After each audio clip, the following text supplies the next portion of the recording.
C'est le père Frédéric Ozanne, prêtre de la Mission de France, qui prononce le mais. Veillez, dit Jésus. Sois prêt, disent les scouts à la suite de Baden-Powell. Sois prêt.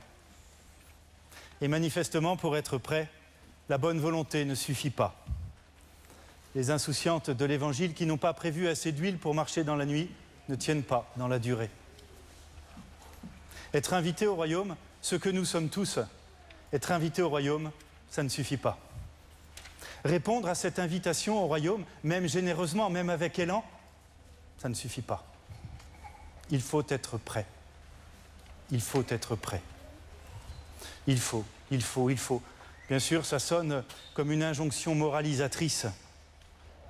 Même si bien souvent, c'est vrai, on fait ce qu'on doit dans la vie, pour tenir, juste pour tenir notre place, pour le bien de tous. On se réveille la nuit sans y penser quand le bébé pleure. On supporte plus ou moins volontiers un fardeau au boulot, parce qu'on sait que ça en allège d'autres.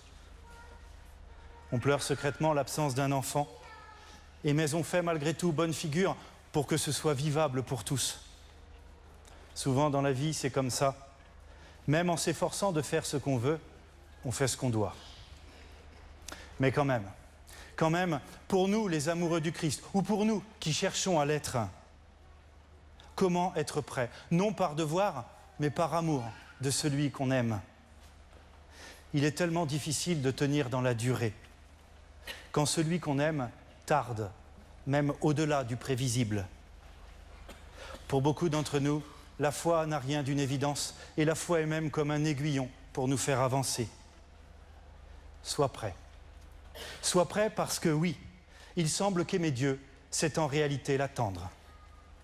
Sois prêt. Sois prêt, oui, mais comment? Parce que la prière ne suffit pas toujours. Comment alors durer dans la foi? Surtout, comme disait Pierre Dac, quand on voit ce qu'on voit, qu'on entend ce qu'on entend et qu'on sait ce qu'on sait. Comment durer dans la foi?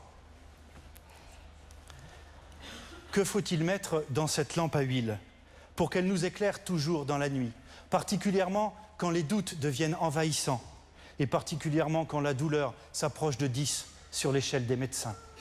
Que faut-il mettre dans cette lampe pour durer? Il y a ce matin au moins 2 huiles différentes pour nous. Tout d'abord, nous sommes le week-end du 11 novembre et nous accueillons ce matin les porte-drapeaux du souvenir français. Avec eux, nous sommes invités à nous souvenir. Nous sommes invités à nous souvenir que certains ont donné leur vie pour que nous puissions vivre. Nous sommes du coup invités à être héritiers de leurs gestes. Nous sommes invités, nous aussi, à faire de notre vie un cadeau pour que d'autres puissent vivre.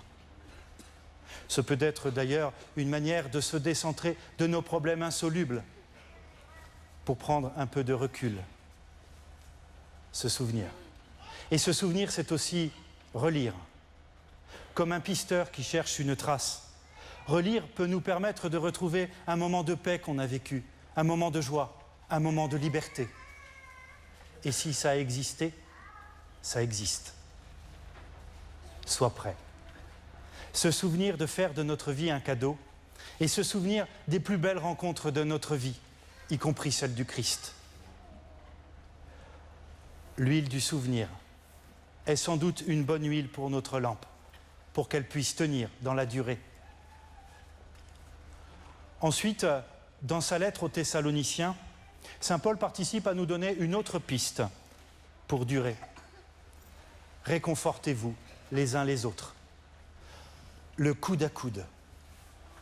Le coude à coude entre nous, les chrétiens, et avec nos frères et sœurs juifs, musulmans, hindouistes, bouddhistes, comme c'est si paisiblement vécu ici, à Bussy, où sont construits sur l'esplanade des religions, côte à côte, temples, mosquées et synagogues. Le coude à coude entre croyants, veilleurs de la paix. Le coude à coude aussi entre nous, les vivants, reliés par quelque chose de plus grand que nous, la vie. Je travaille dans une petite coopérative agricole dans le Loiret, prêtre au travail, comme on dit. Nous sommes une quinzaine de salariés Et ces derniers temps, on a été pas mal chahutés et secoués par différentes tuiles qui nous sont tombées dessus. À chaque fois, j'ai été impressionné par la force de l'équipe, là où individuellement, chacun aurait baissé les bras.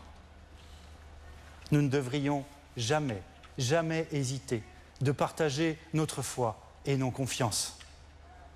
Le coude à coude. Sois prêt. L'huile de coude à coude est sans doute une autre bonne huile pour nous ce matin. À nous tous, la lampe sera bien remplie. À nous tous, nous trouverons d'autres huiles encore. À nous tous, même dans la nuit la plus noire, il y aura une lueur. À nous tous, nous serons toujours prêts pour accueillir le plus paisiblement possible l'imprévisible qui arrive toujours, tôt ou tard. À nous tous, nous pourrons vivre pleinement tout ce qui adviendra avec le Christ à nos côtés, avec le Christ qu'on attend et qui est déjà là dès que nous sommes prêts. C'est le chemin qui est proposé à Andrea, qui va être baptisé ce matin, dans un instant. À vous tous dans cette église, à vous tous devant votre télévision, à tous ceux que vous croisez au quotidien, dans la rue, au boulot, en famille, aux Palestiniens et aux Israéliens, aux Ukrainiens, aux Russes et à tous les peuples en guerre, à tous ceux qui pensent avoir raté une rencontre, voire toute leur vie, à tous ceux qui ne se sentent pas prêts, à tous ceux qui malgré tout peuvent faire confiance à quelqu'un, à tous ceux qui ne croient plus que la joie est possible pour eux, à nous tous, comme disait le lumineux François d'Assise, pour nous encourager à vivre et à être prêts, à nous tous, paix et bien.